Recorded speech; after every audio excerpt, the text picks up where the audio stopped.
Hi, this is Trish Lynch for Politipeeps, and we are here with two guests, Matthias and Heather.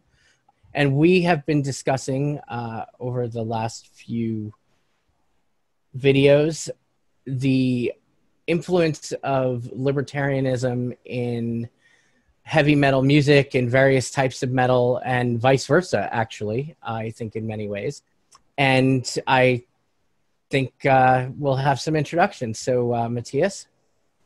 Yeah, I'm Dr. Matthias NORDVIG. I'm a visiting assistant professor at the University of Colorado in Boulder, where I work primarily with Scandinavian culture and more specifically the Viking Age and Nordic mythology. And I also, in that context, study the crossover between the Viking Age, the history of the Viking Age, and the heavy metal scene.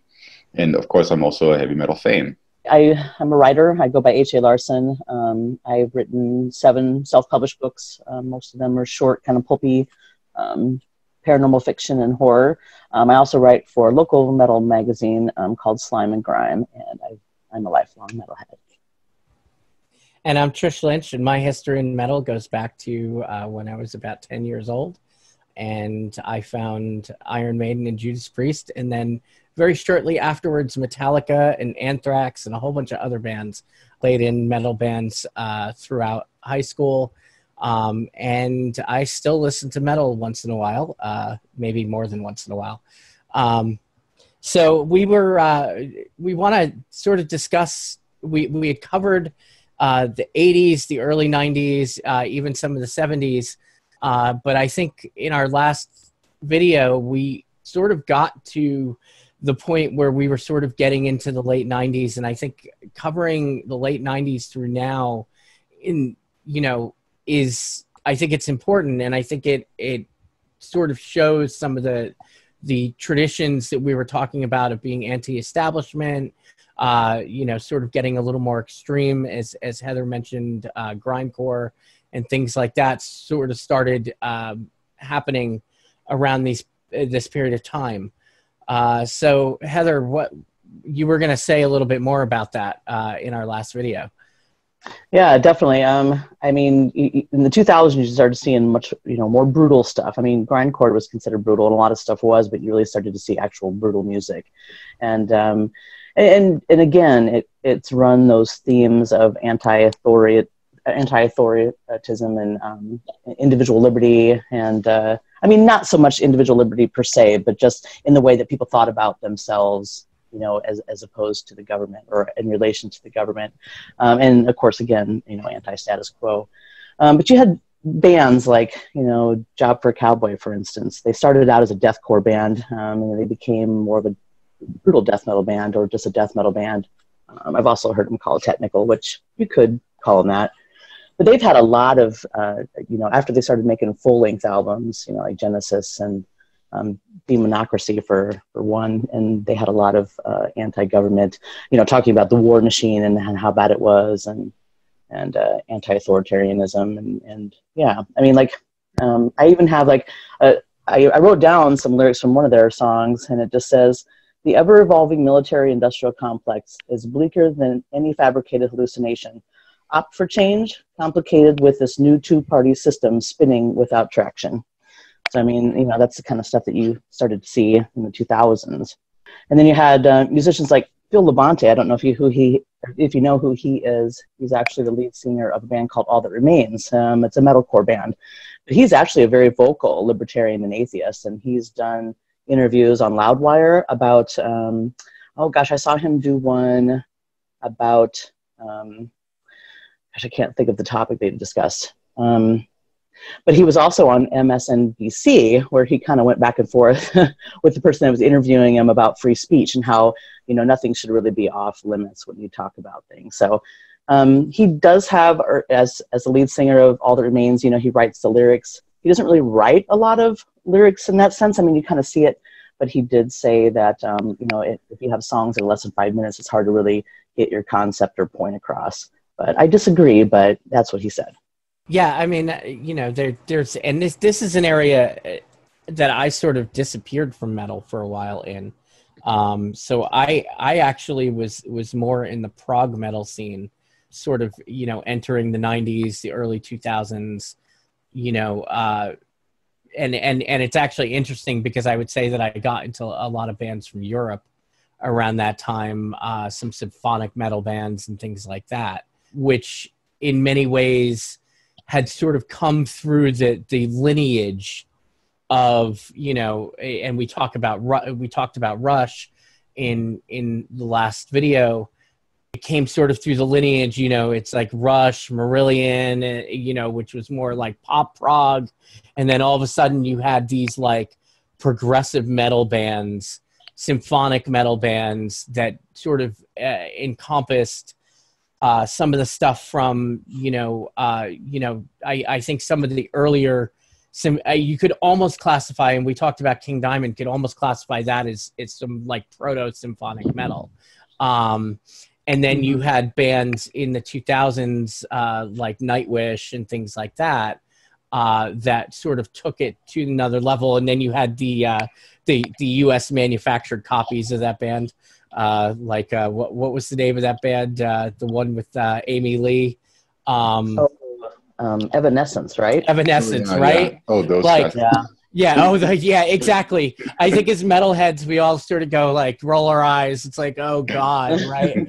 Like, Well, because like, metal can get a bad rap with like, you know, I'm kind of a metal elitist in some ways, and most metal elitists won't listen to symphonic, you know, metal, but I do like some of it. Like Epica, for instance, is a good. I love Epica. Oh my God. And they've got really good lyrical themes as well, where they talk about science and you know, and again, you know, empowerment, like, you know, feeling good about yourself. It's yeah. You know, it's funny because I've never listened. I've heard a little bit here and there, but I've never really listened to symphonic metal, and it has never really spoken to me. So I don't know if that makes me. And honestly, I have to admit that there's probably only a couple that I feel like are really worth listening to. And that's, I mean, no disrespect. It's just that a lot of it is that it's one of the most formulaic. I mean, speaking of formulaic, you know, models of music, like we talked about in the previous video with boy bands or manufactured bands, it's very much like that with symphonic metal. There's a formula, and it's just very generic sounding. And so you just have a couple bands that really stand out. And Epica's always been, they stand out as far as that genre, but they're just one of a couple. Epica stood out to me. I mentioned Arion sort of off screen, and they sort of stick out to me. But Arion is kind of like, you get all these. I mean, he would pull together people from. I mean, they were just concept album after concept album. And the one that kind of stands out to me is one called 0101 or 01011001, which is the binary for code? It's binary code, but it's the ASCII binary code for the letter Y. And what's actually interesting is, so the story goes that essentially there was this race of, like, they were very much like humans, and they genetically engineered themselves into homogeneity to the point where they lost any type of real expression or humanity. And so in order to keep races from doing this to themselves, they send out these sort of probes, or what you will, that are supposed to teach people not to become what they became. And it's such an interesting sort of like storyline, because I think underneath it all is this very libertarian message of like, don't become homogeneous. Like homogeneity is a really bad thing, not a good thing. You can't all just march to the same drummer. Right.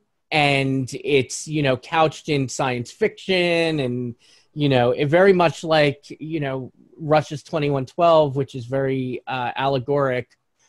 It's an allegory for not conforming, which I thought is very amazing. And of course, being into progressive rock and being a progressive rock musician, you know, there's aspects of classical music in it. He pulls, I mean, it's definitely metal. And when you listen to it, you definitely hear metal. maybe a little softer than a lot of other metal that came out during that time.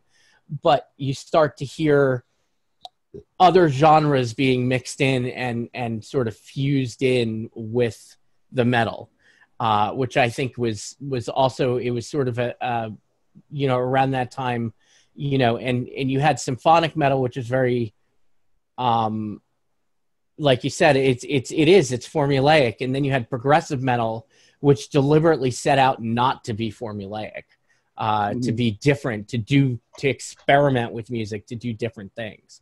Well, you know, and black metal has done the same thing. And I'm really curious as what Matthias's take on the modern state of black metal is.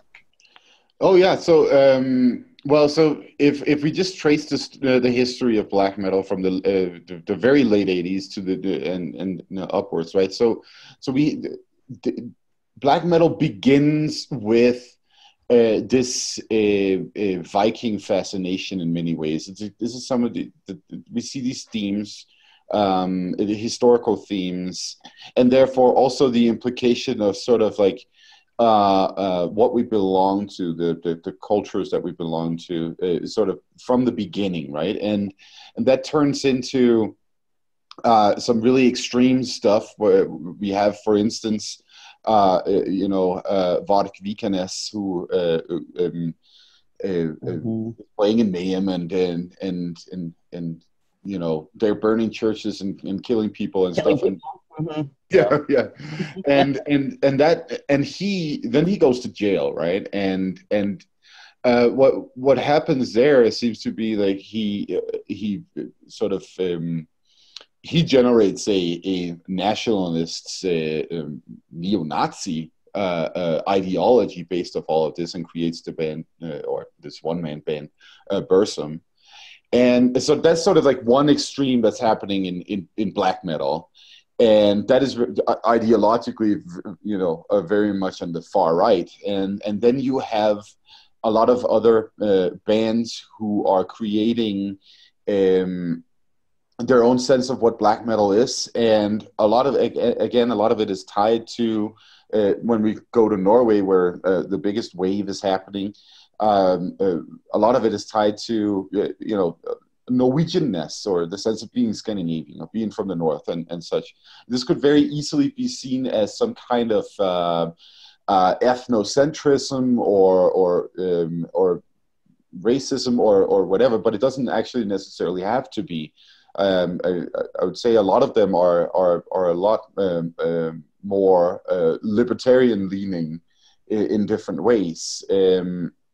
It's simply because in that cultural complex, in that scene, one of the things that happens is, of course, the rejection of Christianity. We have to understand that Norway at the time has a state church that's a Protestant Lutheran church. So it's very important for people who want to stand out and reject the establishment in Norway, as well as in Denmark and Sweden at the time, to reject that form of Christianity. And that, of course, becomes a major theme. And then, well, where do we go from there? Well, then we're picking up on sort of like these ideas of some deep ethno stuff in our cultures. And that's where it's sort of like, I don't know if you can picture that some sort of like lonely Norwegian sheep farmer on a wind-blown island somewhere off in the North Atlantic. I mean, that's kind of the image that we're dealing with here. Mm-hmm. So the idea of self-reliance and individuality and personal responsibility is very strong, but in that context also tied to ideas of ethnic heritage. And so that's one of the things that's happening in the black metal scene through the 90s, and it looks like then later on the fascination with the past just explodes, and it's rampant now, both in the black metal scene and also in sort of genres that have come out of black metal. I mean, we have Einar Selvik, who is the former member of Gorgoroth, who now plays this esoteric ambient music, Wardruna, that that even recreates old Scandinavian poetry and such things, and that's like one direction this is taken, and then we have all the Viking folk stuff as well, and what I think I see sort of beneath the lyrics are actually the same ideas of taking charge of your own situation, taking control over your individuality, and these types of bands who are playing in these genres are doing that by latching heavy metal onto their cultural heritage. This is also something that we start seeing across the world. We see Chinese bands doing this, Mongolian bands, Mexican bands, sort of adapting the mythologies and the histories of their respective regions and countries to heavy metal.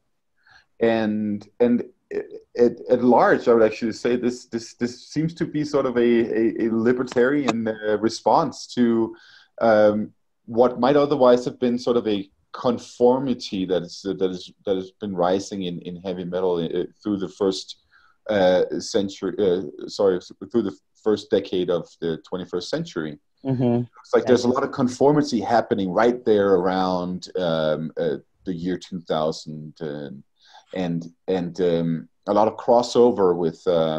We already had in the 90s. We had the crossover with hip hop, but then we have crossover with more techno stuff, and it becomes hard to see, I think, for some people in the scene, what is actually heavy metal.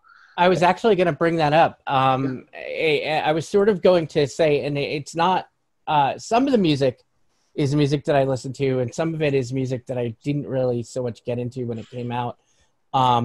But you have a lot of, and this goes into even some of those bands that mix sort of those techno styles, some electronica in, tend to have some of their roots. One of the reasons why they do that is sort of to evoke a sort of image in your head of a certain thing, and a lot of them tend to have very images of cyberpunk, or like which was a very, very libertarian sort of subculture that started with William Gibson and Neil Stevenson with their books, like Neuromancer, Mona Lisa Overdrive, and stuff like that, which electronica bands really sort of got into. And then during the early 2000s, you start to see bands like Meshuggah, or sort of picking up the cyberpunk imagery. Fear Factory is another one, and using electronica to augment the metal flavor of their music. And I thought that was sort of a very interesting thing. And then bringing it to present day, you have bands like Cell Dweller. And Cell Dweller is done by a guy named Clayton. He also does what they call synth punk, and stuff like that, which is sort of more or synth wave as well. He's got a synth wave project and stuff like that. Synthwave is pretty big right now. Synthwave is pretty big right now. Synthwave is huge right now, which I thought was very interesting. And part of it is because there's been this sort of resurgence. You know how people had like a resurgence in the interest in the 60s and the 70s, when in the 80s and 90s, you're starting to have this resurgence in the idea of the 80s now, and all the synth music in the 80s is all of a sudden becoming nostalgic for people.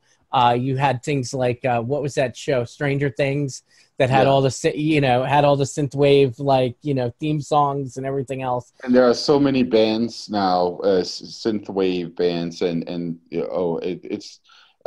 it's incredible how much that's happening, and this also ties into the industrial scene, right? Yes, it does. Yes, and again, we have these bands who start mixing, crossing over between various kinds of genres. Like one thing is synth.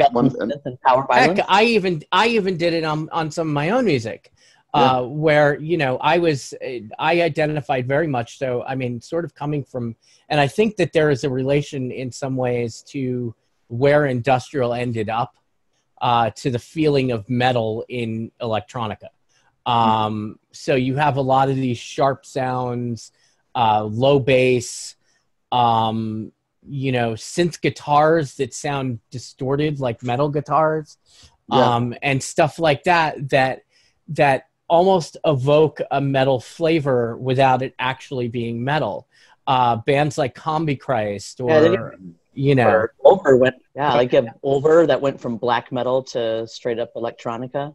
Yeah. Like you know, and I think that there's always been this sort of, you know, right from the beginning in industrial music, the same attitudes you start that sort of were there in metal were also there in industrial music. And so, you know, it's like man, the first time I heard Nine Inch Nails, I think I was a sophomore.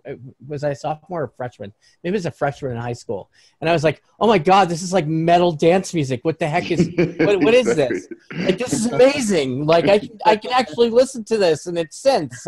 And, you know, there are plenty of places that put on, you know, metal clubbing these days. You know, you can go to... I've heard some remixes of metal tunes that were like dance remixes that I was like, wow, whoever did this, this is really good. Yeah. Like, you know, and there's a lot of that sort of crossover, and people... I think that metal has sort of been unchained in many ways over the past 10 to 15 years, where people are saying, oh, it doesn't need to be this formula. Like, it can be, I can put in jazz. Like I mentioned Meshuggah before. Like, there's so much avant-garde jazz in their music. They invented djent, right? And I was talking about this guitar before, and this guitar is great for djent.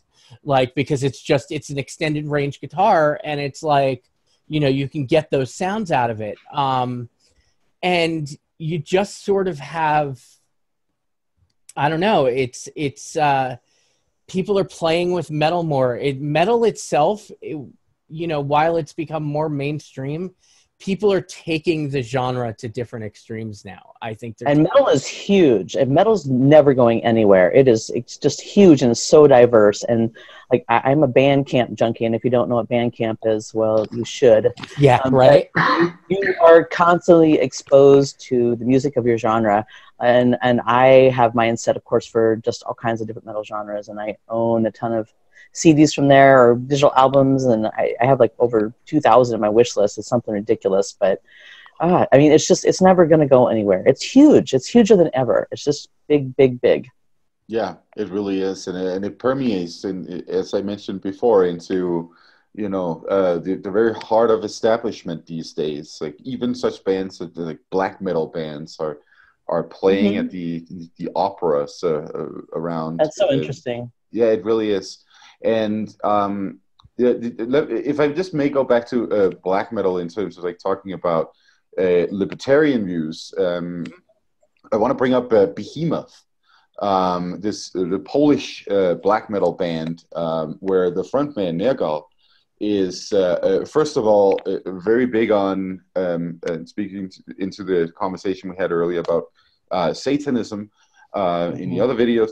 He's first of all very much promoting this form of like libertarian Satanism, and this is in direct response to the political developments in Poland too. I follow him on Instagram. I see him commenting a lot on what is happening in Poland. And for those who don't know what's happening in Poland, there's for a very long time now a party that sort of promotes very strict Catholic family values and social values, have been in power for a long time, and that's sort of the direction that Poland has taken. And this is really interesting because Poland, back in the communist days in the 80s, was actually one of the places where you saw more free thinking. And in the 90s, Poland was a very it was a population that was exploring the world in a sense. They were very interested in redefining themselves, and they were, you know, taking individuality to heart. But then again, Poland has also had mass migration out of the country So maybe all of those people actually just left, and who knows. But if nothing else, it's interesting to see how black metal for a person like Nergal is the platform from which he can actually promote these, I would say, in general broad strokes, libertarian values. And I mean, he goes on, various public media all the time and is interviewed and so on. So he's a considerable voice too. Yeah, and he wrote a book, and he owns like 4 barbershops, I think, in Poland. He's very much the ideal principled libertarian in a lot of ways. He's a business owner. He practices what he preaches, no matter how you feel about his music. And he sticks to his guns. Like, I think isn't he been under like trial in Poland for crimes against the church or something like that? I wouldn't put it past them. I have not heard anything about that, but I sincerely hope not. I think his band, it might have been just BMS itself, but I remember there was, and this was, quite a few years ago. So, but early in their career maybe, but my timeline on that is not the best. So, but I know something like that happened. So I want to kind of wrap it up here. We're out of time. But it's interesting. I think that we've almost established that the music genre of libertarianism is metal, in many ways. And I hope that we've inspired some people to check out some of these bands, and check out the history of metal music and how it's tied to our libertarian community in many ways. So subscribe, ring the bell for our notifications. And Matthias, where can we find you? You can find me on my webpage, NordicMythologyChannel.com. You can also find the Nordic Mythology Channel on Facebook and Instagram. And you can also find, of course, me and my YouTube channel on YouTube. If you either search the Nordic Mythology Channel or search my name, Matthias NORDVIG. Heather? And you can find me on my website. It's HALarsonAuthor.com. I'm also on Facebook under the same name and Instagram as well. Thank you very much for you guys doing this for us. I really had a good time. I think we could have literally probably, because the 3 of us could talk about this for days. Days. So I thought it was great. And this is Trish Lynch and for Politopeeps, and we'll be signing off.